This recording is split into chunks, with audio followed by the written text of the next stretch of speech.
I really like what they did here with Chuyu, but I can also feel a little of sister in there. This takes me back many years when K-pop was actually really good because you got all these girl groups and these female solo artists talking about love and being sweet. Hello guys, it's Juneri. I'm an artist developer and producer, and today I'm gonna watch Chuyu's Runaway.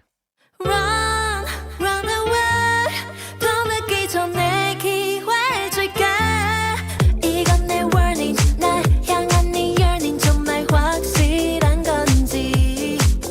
너 있을 모든 걸 다 줄게. 너는 준비됐는지.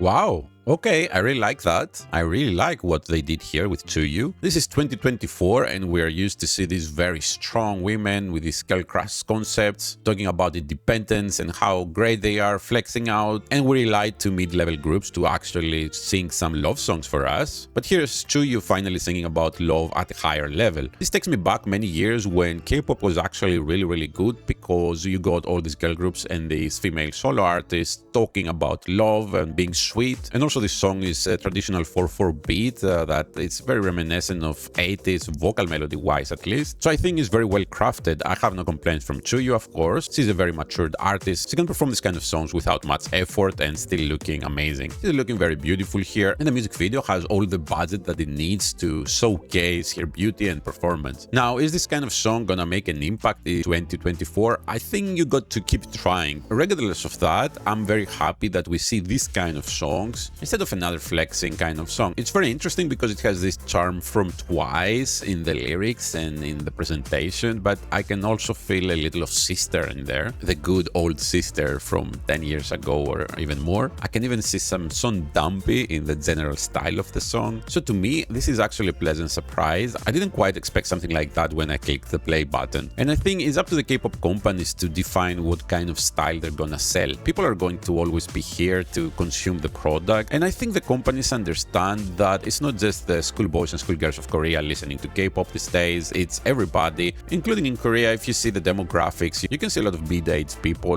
really enjoying K-pop, and of course globally, abroad, there's so many people that are into K-pop that are in their 30s or 40s, and there is a very important difference between schoolboys and schoolgirls to mid-aged people. The youngsters don't have that much cash flow and money to spend on K-pop. They do have the time, of course, to go on the shows and but people in the 30s and 40s actually have a job that maybe doesn't give them the time to do all that, but they have the cash flow, so they can go there and buy the physical albums and support the artists in very different ways. Why I'm saying all that? Because I think this is a kind of song that appeals more to that kind of age range. I don't think this is the kind of song that a 16-year-old, for example, of 2024 anyways, would prioritize in their playlist. But people that are a bit older, over 20s anyways, and especially 30s, 40s, I think they would really love this kind of style.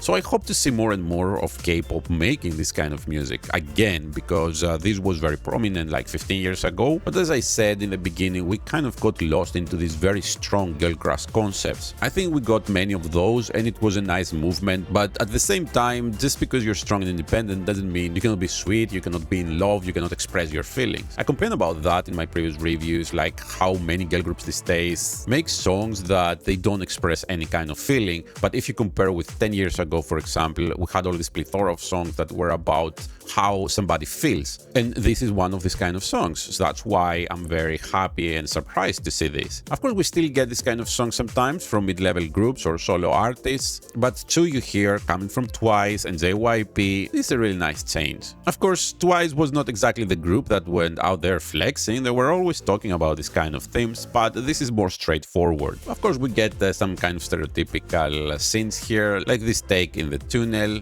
and the villa staircase set, and this one of course. But I don't think you need much more for this kind of song. Tsuyu looks absolutely beautiful here. Is this gonna be a career-defining song or something like that, or a trend changer? I don't think so. On the other hand, is this song just for the arts? And when I say for the arts, I mean some kind of release that doesn't have a particular meaning to the industry and it just goes on and becomes legacy without anybody caring about it. Well, I think this is gonna sit somewhere in the middle. It's gonna have a little impact for Tsuyu, but yeah, generally I don't expect this song to do much in general. We will need a plethora of the songs to have a trend change. In other case, really nice effort from Tsuyu. I think she's doing everything fine, the production team too. Whoever chose this song, thank you. Tsuyu looks beautiful here, the music video is just fine, so great job Tsuyu and the production team, and see you again soon.